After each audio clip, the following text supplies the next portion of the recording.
Bueno, hoy hablaremos de los bienes y su clasificación. Como se dijo anteriormente, los bienes consisten en cosas corporales o incorporales. Las corporales son las que tienen un ser real y pueden ser percibidas por los sentidos, como una casa o un libro. Las incorporales, las que consisten en meros derechos como los créditos y las servidumbres activas. Las cosas corporales se dividen en muebles e inmuebles.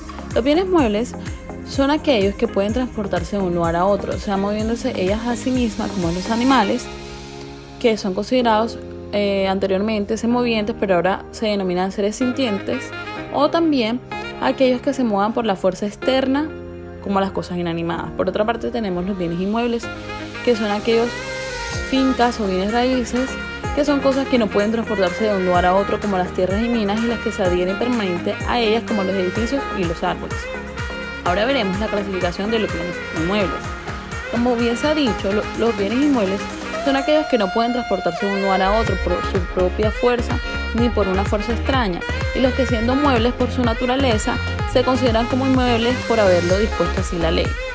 La primera clasificación que encontramos es inmuebles por naturaleza, que son aquellos bienes que por exigencia se configuran con la noción de suelo, es decir, que su naturaleza genera la imposibilidad de ser trasladados de un lugar a otro, como los terrenos, cauces de agua, bienes del territorio, mar territorial, la zona contigua, la zona económica exclusiva, espacio aéreo, yacimientos, etc. Las aguas también son consideradas bienes inmuebles, pues a pesar de moverse están ancladas al suelo. La segunda clasificación de los bienes inmuebles es por adherencia. Se trata de la unión física de un bien mueble o inmueble a un bien inmueble por naturaleza de manera permanente. Es aquel mueble que se adhiere a un inmueble por naturaleza, de manera que no puede separarse de este sin causar detrimento a la cosa principal. Estos pierden su individualidad al incorporarse al bien inmueble. Sus características son que primero pierden la individualidad, pierden movilidad y no se puede separar so pena de detrimento. Un ejemplo de esta es la construcción de edificios sobre un terreno. Estos son inmuebles por adherencia o inmuebles por adhesión. La tercera clasificación son los inmuebles por radicación, que son las cosas destinadas a la comodidad y ornato como tal del inmueble. Son cosas muebles que se adhieren a un inmueble por naturaleza o adherencia, con el propósito de darle lujo u ornato al bien inmueble. Su separación no causa detrimento de la cosa principal, se busca darle un valor agregado al inmueble. Esta radicación puede ser realizada por un tercero. Un ejemplo de esto son los espejos, un videobin en un salón, entre otros. La cuarta clasificación es inmuebles por destinación, que se trata de la unión de un bien mueble a un bien inmueble de forma psicológica y permanente, realizado únicamente por el titular del derecho real.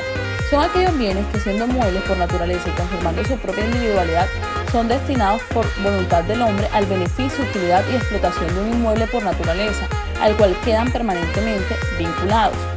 Se reputan inmuebles por una ficción como consecuencia de estar destinados permanentemente al beneficio del inmueble. Son parte de un bien inmueble para ser utilizados. Su característica es que estos tienen una movilidad, no pierden individualidad, pueden retirarse sin detrimento y están destinados a la producción, explotación agroindustrial del bien inmueble.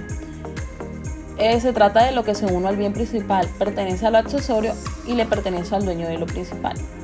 Ahora bien, por otra parte encontramos que los bienes muebles son aquellos que pueden transportarse de un lugar a otro, como ya se dijo. Entonces ahorita veremos sus diferentes tipos de clasificación.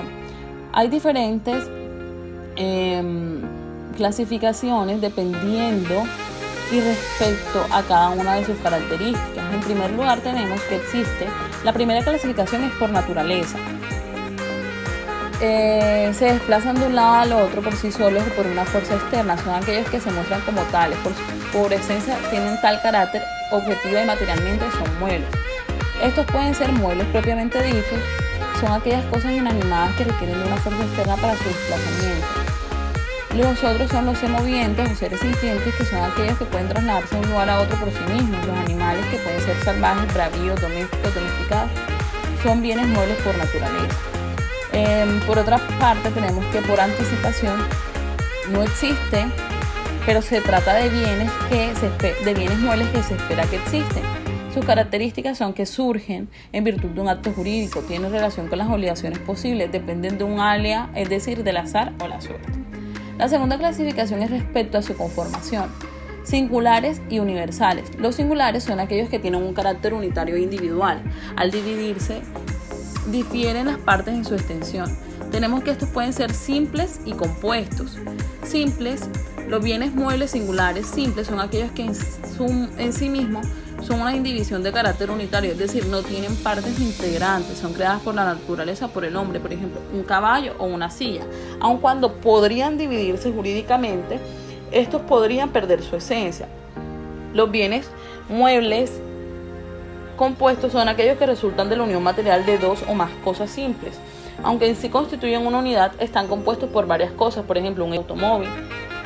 Bueno, esos son los singulares. Ahora vamos con los bienes muebles universales, que pueden ser de hecho o jurídicos. Los bienes universales son aquellos bienes singulares que conforman un grupo individualizable, agregado de cosas, aquellos conjuntos patrimoniales resultantes de un agregado de una pluralidad de cosas, de modo que ese conjunto de bienes trasciende su singularidad para conformar un todo individualizable.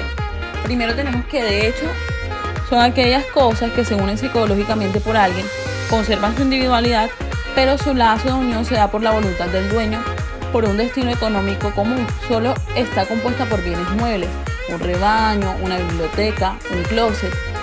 Ahora bien, tenemos bienes muebles universales jurídicos, que son un conjunto de bienes, cosas singulares que tienen regulación especial desde el punto de vista jurídico, cuando conforman un todo.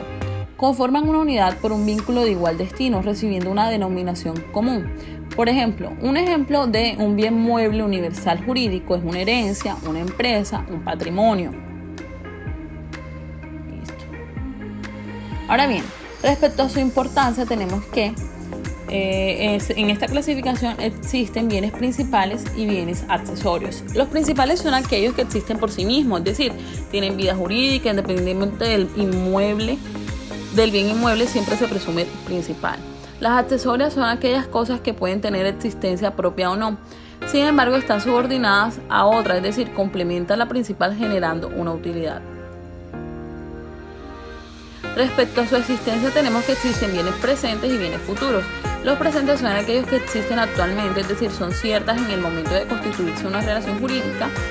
Y los futuros son aquellos que se espera que existan, no tienen existencia de constituirse una relación jurídica, pero se espera que ésta exista.